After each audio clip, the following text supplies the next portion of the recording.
Alors un propos off the record, comme son nom l'indique, est un propos qui échappe à l'enregistrement, mais qui peut être noté par le journaliste dans sa tête ou dans son carnet, et qui n'est pas censé être diffusé en citant la personne qui l'a donné.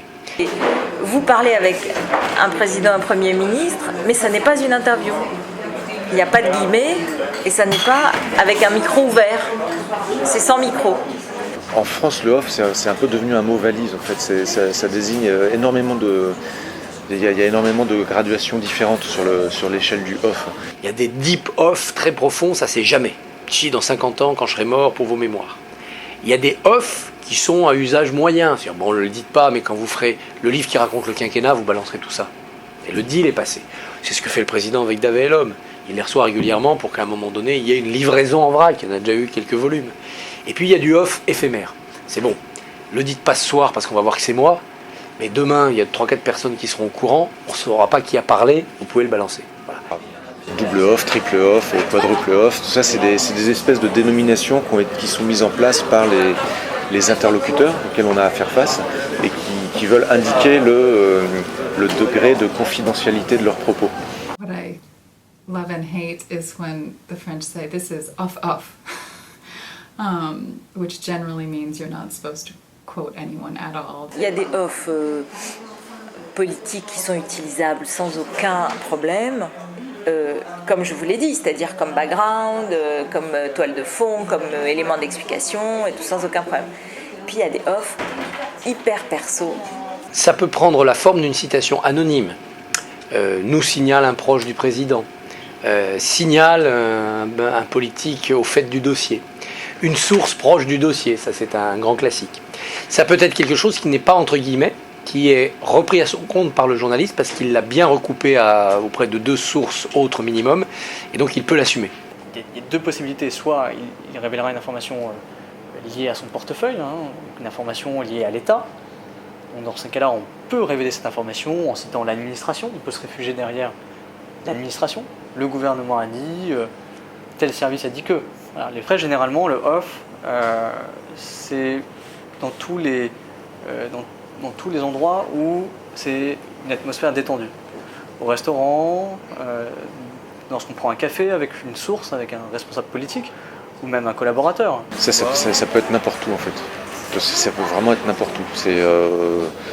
C'est vraiment ça, pour le coup, une histoire d'occasion. Le matinal, vous avez l'homme politique qui vient dans une radio donner une interview, à Inter, à RMC, à RTL, et puis qu'est-ce qu'il fait ensuite? On lui sert un café, il mange un croissant, il se détend, il est 8h le matin, il a son rendez-vous à 8h30 ou à 9h, et puis il parle. Quand 4 ou 5 journalistes déjeunent avec un homme politique, c'est vrai que le principe est un peu acquis que la conversation est off. C'est des lieux, mais c'est surtout des moments. Quand vous êtes à déjeuner, voilà, c'est un moment agréable aussi, c'est un moment de convivialité. Quand vous suivez un homme politique en meeting et que vous vous retrouvez à 23h, tout est fermé, il n'y a plus rien à manger, vous allez au buffet de la gare ou dans un boui-boui et là vous partagez une pizza tiède, ça crée quand même une forme de... On pose les armes. Lorsqu'on fait un déplacement sur le terrain, aller sur le terrain, c'est très important. On va suivre le responsable politique lors de son coup de com', s'il fait un déplacement de terrain, c'est un coup de com'. Et puis sur le trajet du retour, parfois, on peut discuter aussi. Ça arrive, on peut être étonné, mais parfois ils prennent les transports en commun, quand ils sont en campagne notamment. Bon, alors ils font leur coup de com', et puis sur le chemin du retour, on discute. Il peut y avoir des vrais moments de... Parce qu'ils sont politiques, c'est quand même aussi, ils ne sont pas que des machines, et parfois ils ont besoin un peu de... Le ministre, souvent, dans un déjeuner, souvent la fin, c'est la fin du déjeuner le mieux. C'est-à-dire qu'à un moment, il a besoin aussi un peu de temps en temps d'ouvrir la soupape, quoi.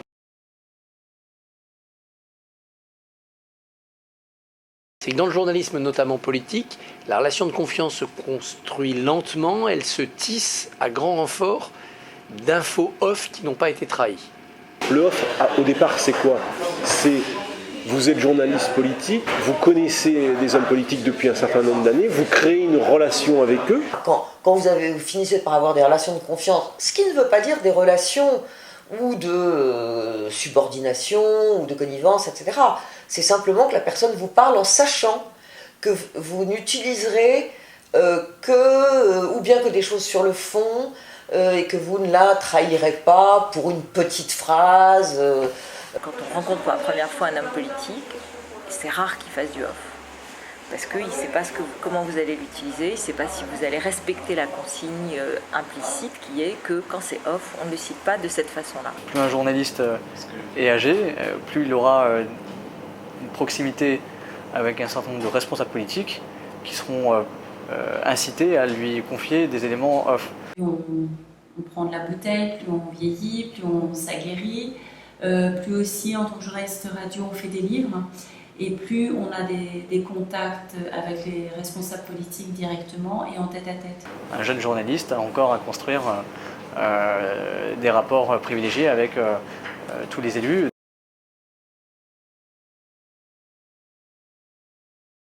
Quand le politique ne veut pas être cité, il le précise. Vous ne me citez pas là-dessus, ou je ne veux pas voir de guillemets. Oui, c'est le politique donne lui aussi la règle du jeu, qui est respectée ou pas après. In the US, for example, my experience is that when you call anyone, it's assumed that this is an on-the-record conversation unless anyone says differently. In France, I discovered by trial and error that it's the opposite. It's assumed that it's an off-the-record conversation, not quotable, unless you specifically say, can I quote you by name? Le off, parfois, c'est toute la difficulté aussi en France, c'est que parfois on peut estimer sans négociation qu'on peut donner une information. C'est beaucoup au feeling en fait. C'est beaucoup au feeling en fonction de l'interlocuteur, de la personne qui vous parle, de la pratique que vous avez avec lui, des relations que vous entretenez avec la personne. Ça se joue vraiment c'est ça, au feeling.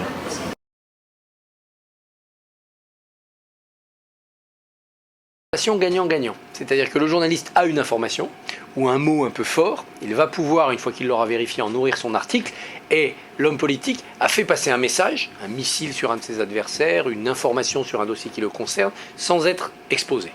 Il a parlé sous couverture. Donc les deux sont contents. L'un, il a une information, l'autre, il a une protection.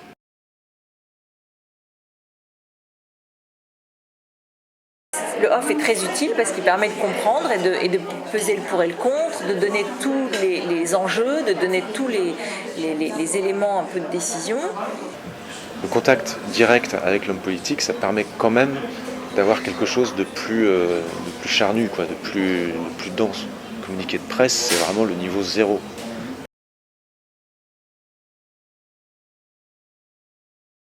Il faut partir du principe très réaliste que lorsque quelqu'un vous donne une information, c'est qu'il a intérêt à vous la donner. Pour ennuyer quelqu'un d'autre en politique, pour mieux faire passer. Alors souvent c'est tout bêtement, pourquoi nous donner du background? Et ben, c'est parce que sa position sera mieux expliquée. Parler à la presse, c'est aussi occuper le terrain. Et vous savez parfaitement que quand il va vous orienter sur tel point de faiblesse de son rival, de son concurrent ou de son adversaire, vous savez parfaitement qu'il ne le dit pas par hasard, que c'est pour que vous alliez regarder et éventuellement orienter sur les faiblesses de son adversaire en espérant que peut-être il y aura un article qui va développer les faiblesses de son adversaire. Ils ne disent jamais rien pour rien.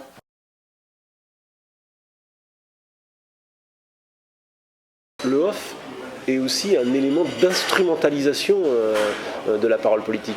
Toute source instrumentalise son support, c'est-à-dire instrumentalise, l'utilise. Parce que si on n'a aucun intérêt à donner une information, on ne peut pas la donner. Frankly, we can be manipulated by public spin. We get government statements all the time that are making claims that aren't necessarily true.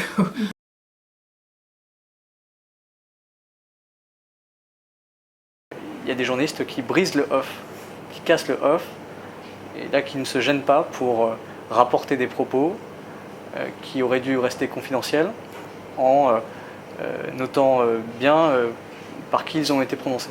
Si je sais que ce que j'ai en off va être grillé par quelqu'un d'autre, je peux le faire.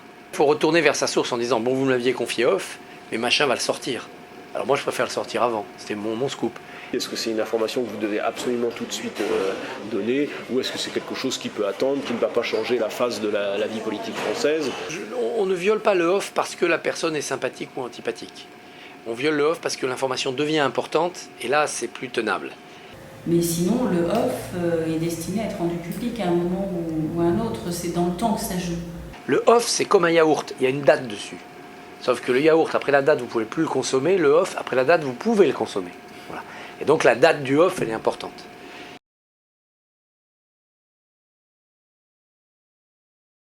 J'ai aussi eu des difficultés avec des hommes politiques parce que j'avais justement utilisé du off dans des papiers qu'ils n'avaient pas aimé et qu'ensuite ils refusaient de déjeuner avec moi ou ils refusaient de me voir pendant 6 mois, 1 an.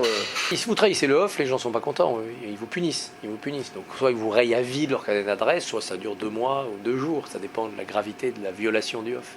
Mais moi, si je grille dit off avec un homme politique important, il ne revient plus.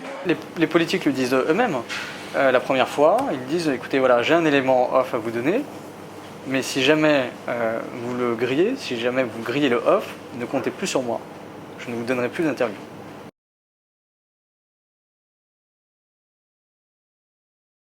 Les frontières sont plus poreuses entre le monde médiatique, journalistique et le monde politique que dans les pays anglo-saxons par exemple, où les frontières sont plus nettes, sont plus tracées.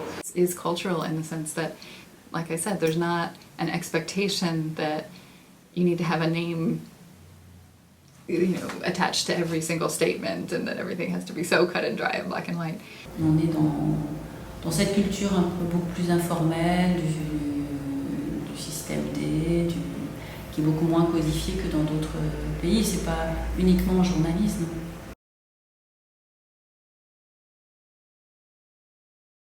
La communication est rentrée dans le rapport entre les journalistes et les politiques. C'est-à-dire qu'effectivement, un conseiller en images, un conseiller en communication, pourra glisser à l'élu qu'il conseille l'intérêt de délivrer tel ou tel message en off. Il va peut-être penser à tout. Je crois que ces communicants donc, qui n'existent que pour des grandes entreprises, quelques politiques, qui n'ont pas envahi, à mon avis, l'espace, mais qui sont là où il y a beaucoup de pouvoir, eux, ils ont très bien intégré ces règles du off. Ils travaillent là-dessus en permanence. Donc, je pense qu'ils travaillent à faire semblant qu'il n'y ait pas de off. Le terrain du off a beaucoup reculé, oui, tout est on. D'abord parce qu'il y a toujours des smartphones branchés.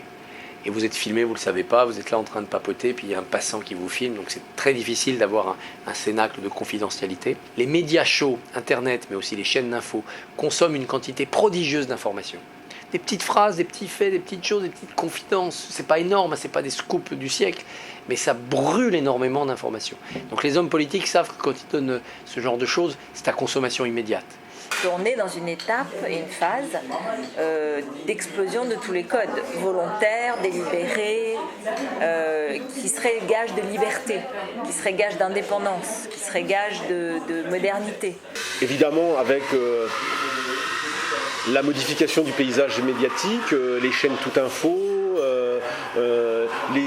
l'abondance d'émissions de télévision sur la politique, sur les petits côtés de la politique avec le petit journal et autres, plus évidemment les réseaux sociaux qui aujourd'hui sont des médias et peuvent saisir des moments comme ça de off, et bien tout ça a un peu explosé et c'est vrai qu'il y a moins de off. Aujourd'hui, les hommes politiques sont beaucoup plus prudents et je les comprends. Merci beaucoup. Merci. Ouais.